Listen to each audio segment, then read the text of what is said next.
I will be discussing one of movies covered in class, and it's called Old Dog. So first off, Tibetan's directors Pima Sidhen's movies Old Dog is not just a film, it is meditations on loss, resistance, and the quiet violence of modernization, set against the backdrop of the rapidly changing Tibet.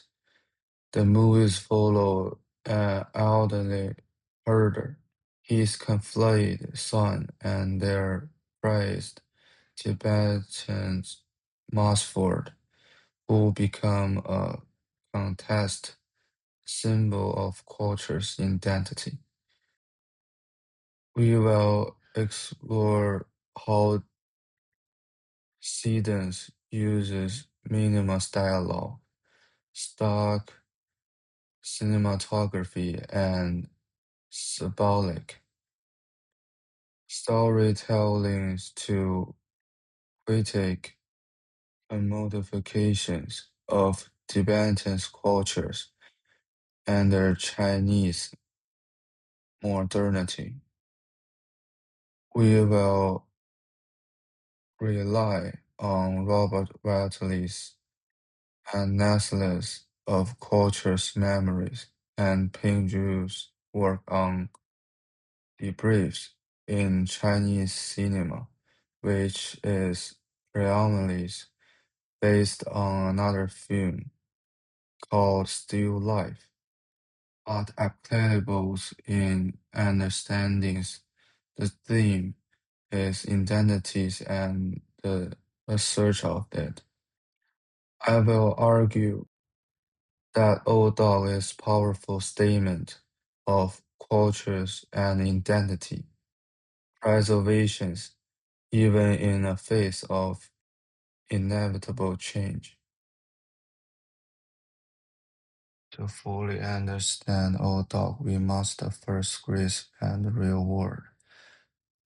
Trace of reflects page 5 of Robert Wesley's articles Limitations on Pima Sedans movies Old Dog details that the early 2000s Tibet massacres once rivers of projectors of nomadic life were commodified into luxurious paths of China elite.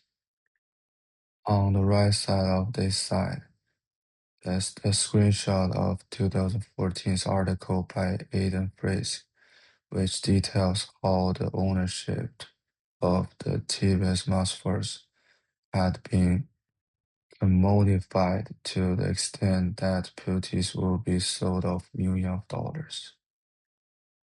This really mirrors Tibet's border struggles, its culture, land, and identity are being reshaped by external focus. Siddon's film is though not nostalgic but confirmational.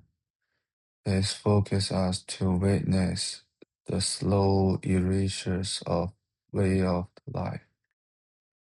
The dog then they're more than an animal.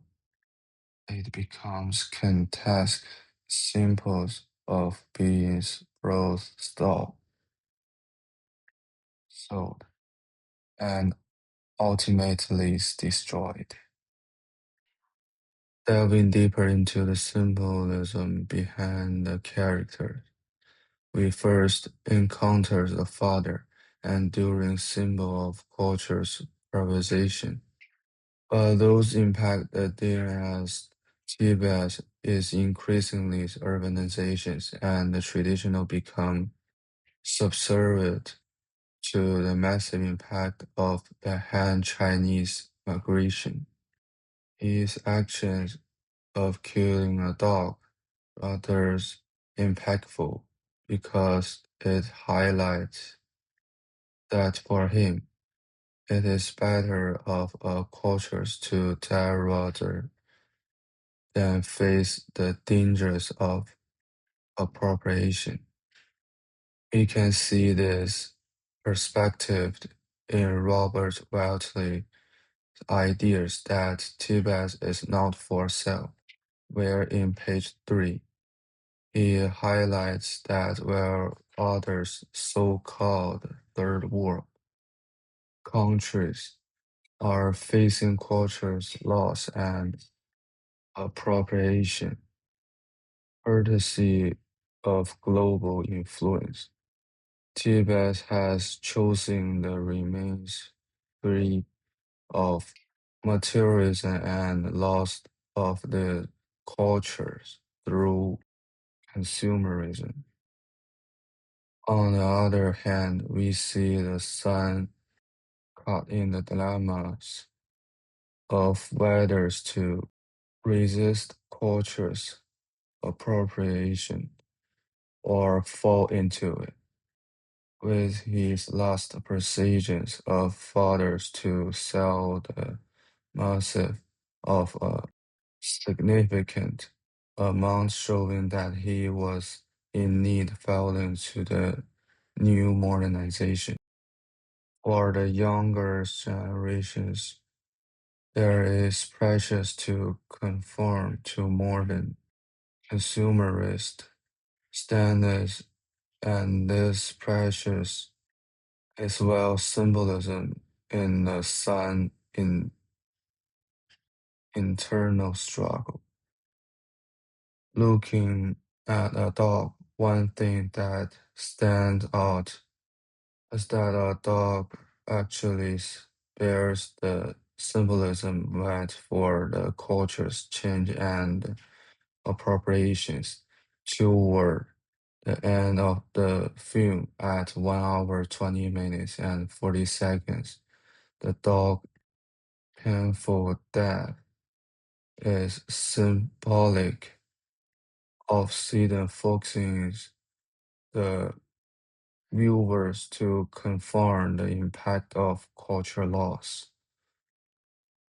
Now, we can also see symbolism in the object that citizens use the how their applications mirror society's transformations in general. First, the rope represents bondage and control. At the 22nd minute, the dog remained tied, displayed open space, symbolism persistent, constraints on personal freedom. We can through conclude that the hope is symbol of operation and domination that the Tibetan cultures face to an extent that its cultures is perceived in the face of exoticism rather than reverse.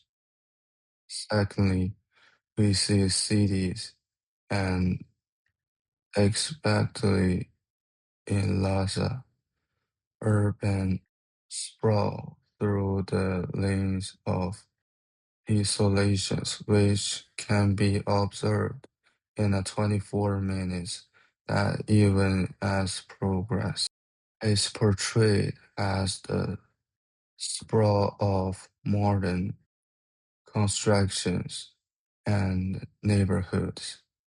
There is still sense of desolations of lack of community. Its perspective is best depicted in Pinju writing. Destructions, colonialism, and the price of debris in Zhangke's still life.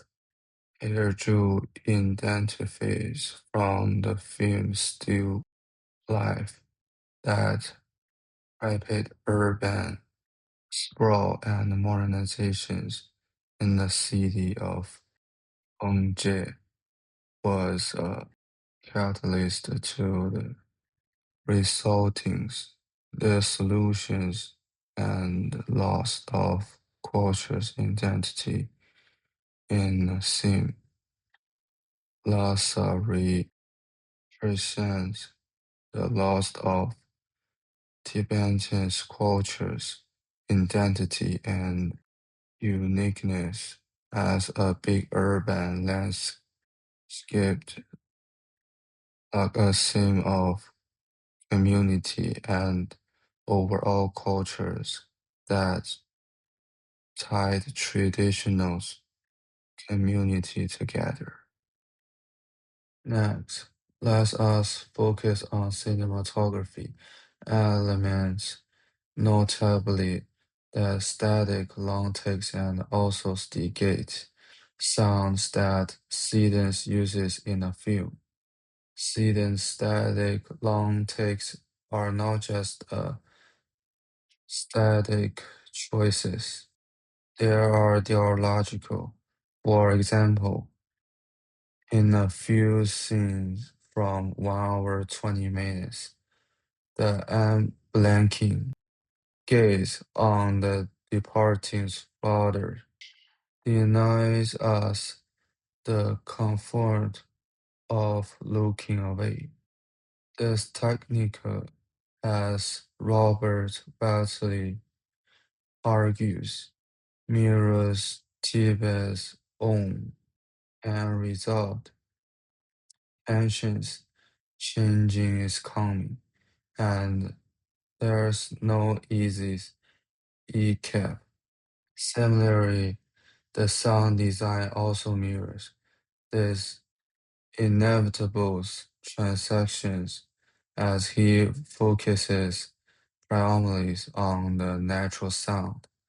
However, it is notable that as the sound of car starts creeping in, there is this symbolism of the culture that is being lost and replaced with modernity. Another important element cinematography that Seaton uses is minimal dialogue, which include retraining the dialogue to a level where the audience is left to take in the weight of silence. In the face of provocation, the weight of silence really focuses the audience to read the faces and gestures, which mirrors Tibetan culture restraint. An example for this is 1 hour, 5 minutes, and 22 seconds, where the son and father argue without words, only exchanging glances, in a show of their voice being limited by the circumstances. Here is the list of references used in this analysis.